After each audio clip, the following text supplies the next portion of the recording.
नमस्कार दोस्तों, स्वागत है हमारे चैनल में। हर बार की तरफ मैं आपसे अनुरोध करूंगा कि हमारे चैनल को लाइक करें, सब्सक्राइब करें।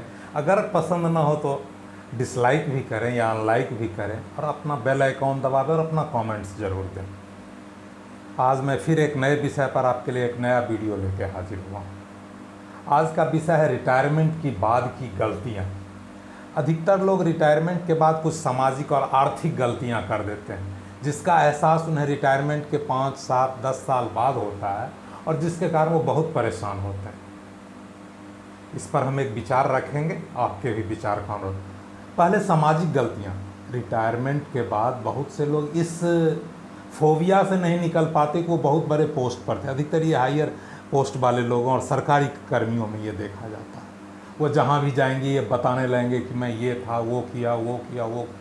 लेकिन कोई आदमी वो सुनने में इंटरेस्टेड नहीं होता है और वो अपना मजाक बनवाते हैं। दूसरा, कुछ लोग रिटायरमेंट के बाद नौकरी खोजने लगते हैं। नौकरी मिल भी जाती है तो वहाँ वो एडजस्ट नहीं कर पाते हैं, क्योंकि वहाँ यंग बच्चे काम कर रहे होते हैं और वहाँ एक बुज़ुर्ग, उनके बीच ये सेट नहीं कर पाते और बाद में परेशान होने लगते हैं। इसी तरह रिटायरमेंट के बाद बहुत से कुछ ऐसे काम कर लेते हैं वो सामाजिक तौर पर या पारिवारिक में उन्हें लगता है कि लोग हमें रिटायरमेंट के बाद अवॉइड कर रहे हैं, बच्चे हमें काफ़ी देख, ये उनकी मानसिकता बदलती है। ये सामाजिक और पारिवारिक गलतियाँ वो करते हैं। वे अगर नॉर्मल रहें तो कोई दिक्कत नहीं। वो ये नहीं मानते कि रिटायरमेंट के वो रिटायर हो गए हैं तो उनकी पार्टनर वाइफ जो है वो भी उम्र दराज हो गई हैं, वो घर में रहने लगते हैं तो उनसे चाहते हैं कि वो जैसा यंग एज में उनके लिए एक्टिव रहती थी, चाय लाओ पानी लाओ, उस तरह से रहा। लेकिन अब वो भी उम्र दराज हो गए, ये मानने को तैयार। ये कुछ पारिवारिक और सामाजिक गलतियां हैं जिसके कारण उन्हें परेशानी होती है, फीलिंग्स नहीं मिलती। अब हम सबसे महत्वपूर्ण है आर्थिक गलतियाँ। बहुत सी आर्थिक गलतियाँ भी हमारे रिटायरमेंट के बाद लोग करते हैं। सबसे पहला तो रिटायर्ड जिस दिन आप हुए तो कोई बड़ा अचीवमेंट आपने नहीं किया। रिटायरमेंट के बाद भी आपकी 25 से 35 बरस की ज़िंदगी बची हुई है, तो आपको अपने फंड को उस अनुसार मैनेज करना है।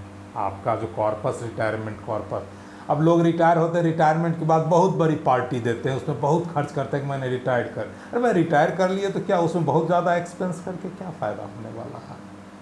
कोई फ़ायदा नहीं। लोग खाएंगे और फिर चले जाएंगे, लेकिन आपका एक ह्यूज अमाउंट हट जाएगा, एक आपकी अब रेगुलर अर्निंग बंद हो गई। ये बहुत बड़ी गलती है।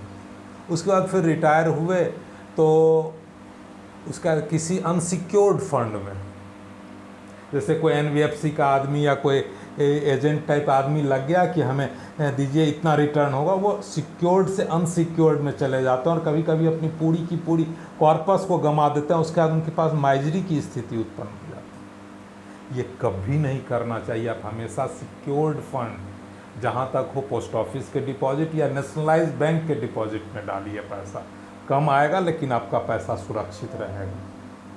उसके बाद कुछ लोग, ये तो दूसरी आर्थिक, तीसरी गलती होती है कि लोग अचानक पैसा आया तो बहुत मकान बना लिया, कोई फ्लैट खरीद लिया। अरे भाई, मकान और फ्लैट नहीं, आपके पास अब कैश की ज़रूरत है।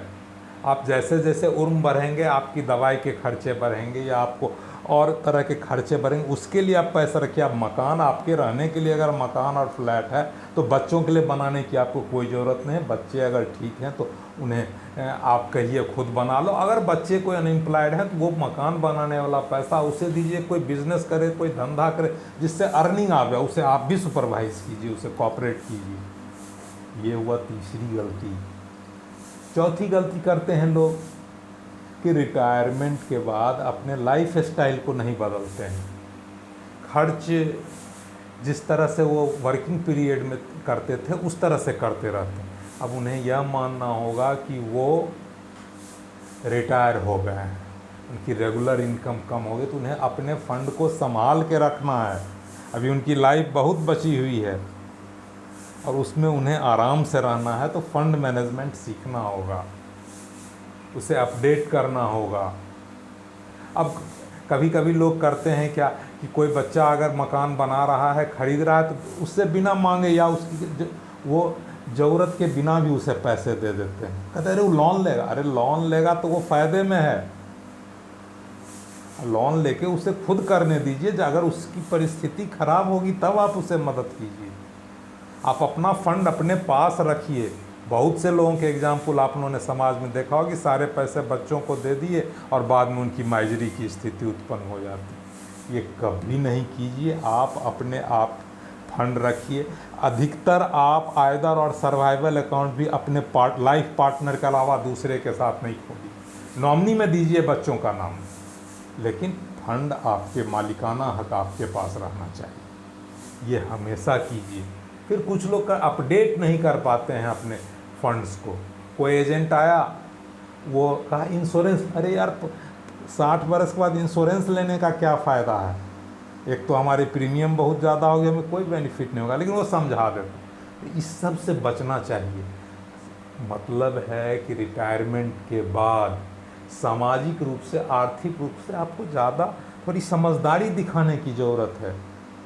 आर्थिक रूप से आपको ज़्यादा से ज़्यादा कैश और फंड अपने पास रखना है, क्या कि भविष्य में आपके पास लगभग 25 से 30 बरस की ज़िंदगी बची हुई है, वो आराम से कट सके।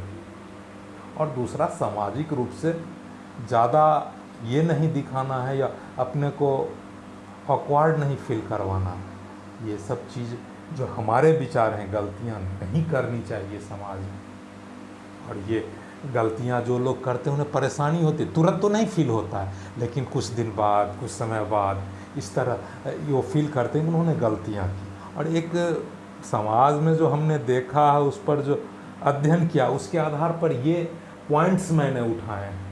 अगर आपको लगता है कि कोई पॉइंट जो है सो छूट रहा है तो आप भी बताइए। हम अभी तो रिटायरमेंट की फिर हम वीडियो लाएंगे, तो उसमें आपको लाएंगे। आपके कमेंट्स का हमें इंतज़ार रहेगा। इन्हीं बातों के साथ हम वीडियो को ज़्यादा नहीं करेंगे, क्योंकि अब कई लोग कहते हैं वीडियो लंबा हो जाता है। इन्हीं बातों के साथ आपके कमेंट्स का इंतज़ार करते हुए और धन्यवाद करते हुए मैं यह वीडियो बंद करता हूँ। धन्यवाद।